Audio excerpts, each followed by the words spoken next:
Assalamualaikum warahmatullahi wabarakatuh. Segala puji bagi Tuhan, Tuhan semesta alam yang telah memberikan kita nikmat, baik itu nikmat kesehatan maupun nikmat kesempatan. Pada video pertama saya ini, video saya berbentuk video pembelajaran, di mana pada video kali ini saya akan membawakan materi tentang diksi. Namun sebelum itu saya akan memperkenalkan diri saya terlebih dahulu. Perkenalkan, nama saya Ahmad Hatim dengan NIM 205119068, jurusan Pendidikan Biologi. Nah, seperti yang ada pada papan tulis, diksi atau pilihan kata. Pasti para teman-teman semua ingin tahu apa artinya itu diksi. Nah, diksi pengertiannya ialah diksi adalah pilihan kata yang tepat dan selaras dalam penggunaannya untuk mengungkapkan gagasan sehingga diperoleh efek tertentu seperti apa yang diharapkan. Diksi merupakan salah satu istilah yang digunakan dalam dunia sastra. Istilah diksi merujuk kepada berbagai macam kata ataupun kalimat yang ada di dalam karya sastra.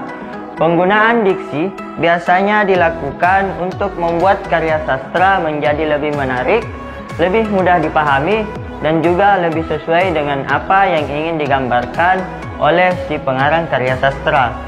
Nah, diksi ini juga memiliki fungsi. Fungsi diksi yaitu 1. Membuat orang yang membaca atau yang mendengar karya sastra menjadi lebih paham mengenai apa yang ingin disampaikan oleh pengarang. Yang kedua, membuat komunikasi menjadi lebih efektif.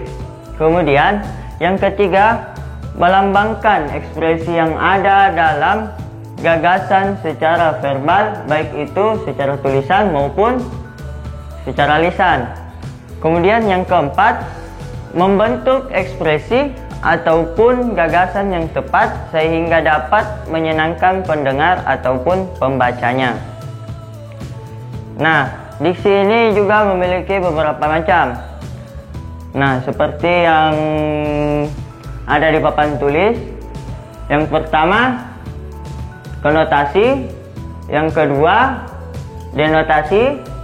Yang ketiga, sinonim. Yang keempat, homonim. Yang kelima, antonim. Yang keenam, kata umum. Dan yang terakhir, kata khusus. Nah, pada video saya ini, saya akan menjelaskan macam-macam diksi tersebut. Sudah mati. Kita mulai dari yang pertama, yaitu denotasi.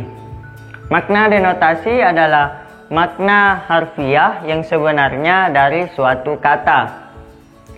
Seperti contohnya, contoh denotasi 1. Budi memakan apel. Dia suka baju berwarna hitam. Kemudian yang ketiga, Budi memiliki tangan yang panjang. Yang keempat, kepalanya sangat besar. Yang kelima, buah mangga harganya mahal di Jakarta. Nah, kita lanjut saja dulu ke konotasi.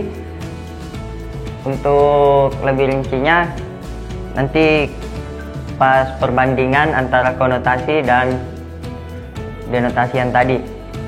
Konotasi. Konotasi merupakan kata atau kalimat yang mengandung makna yang tidak sebenarnya. Yang tidak sebenarnya dapat dikatakan kalimat konotasi ini sebagai kata yang memiliki frasa dan tidak langsung mengacu pada kalimat sesungguhnya. Sebagai contoh konotasi, kecelakaan di jalan teh memakan banyak korban. Kita lihat pada papan tulis. Yang kedua, dia tidak suka kampanye hitam.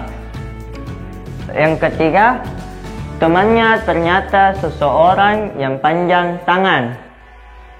Yang keempat, saya tidak suka orang besar kepala.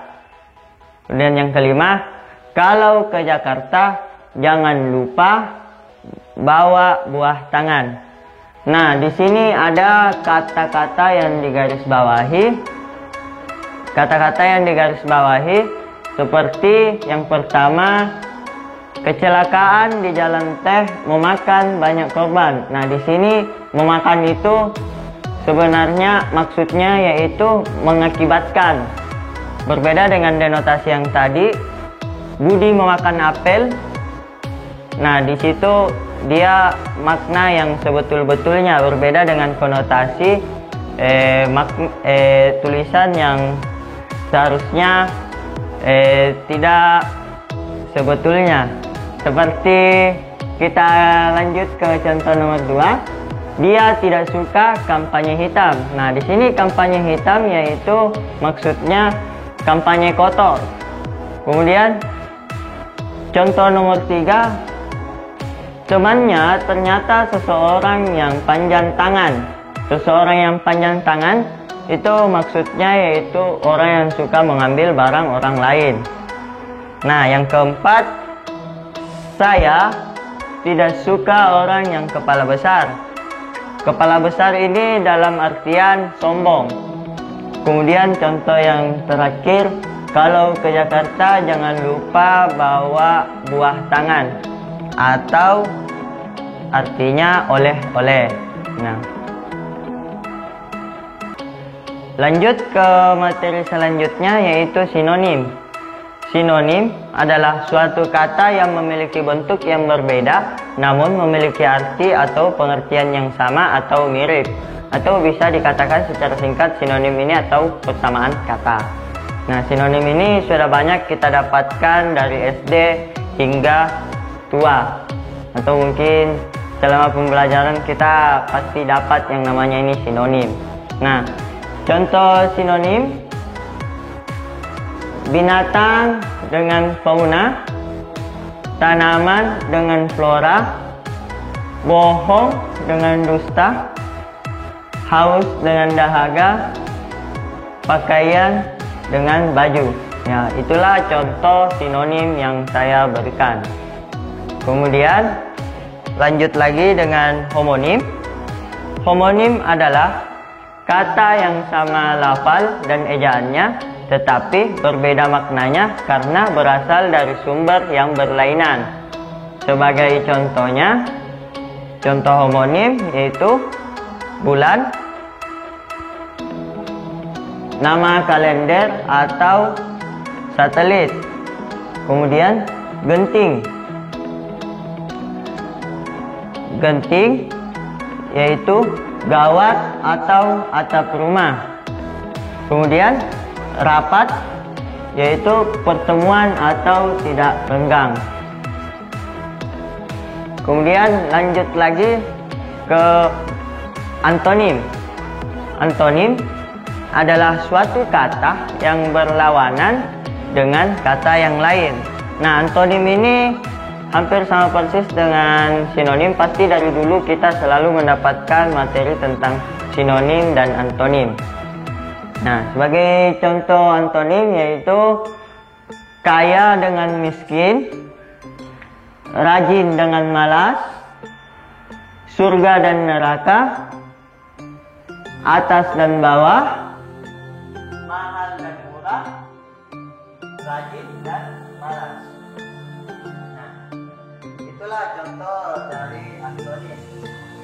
Antonim ini untuk pengertian yang lebih sederhana sekali bisa diartikan sebagai antonim adalah lawan kata, sedangkan sinonim yaitu persamaan kata. Lanjut materi selanjutnya yaitu kata umum. Kata umum ialah kata-kata yang memiliki makna dan cakupan pemakaian yang luas. Kemudian selanjutnya yaitu kata khusus. Kata khusus ialah kata yang ruang lingkup dan cakupan maknanya lebih sempit. Nah, seperti contoh, di sini saya menggabungkan antara contoh kata umum dan contoh kata khusus. seperti yang ada di papan tulis. Contoh kata umum, melihat, dan contoh kata khusus, menengok, menyaksikan, melirik, dan memandang. Nah, seperti itulah contoh-contoh dari kata khusus dan kata umum seperti yang ada di papan. Silahkan dibaca. Nah, itu saja dari saya. Apabila ada kekurangan mohon dimaafkan. Mungkin dalam video pertama saya ini masih banyak kekurangan dan banyak kesalahan. Tolong dimaafkan. Apabila ada yang ingin dikoreksi, tolong tambahkan di kolom komentar. Sekian dari saya. Wabillahi taufiq wal hidayah. Wassalamualaikum warahmatullahi wabarakatuh.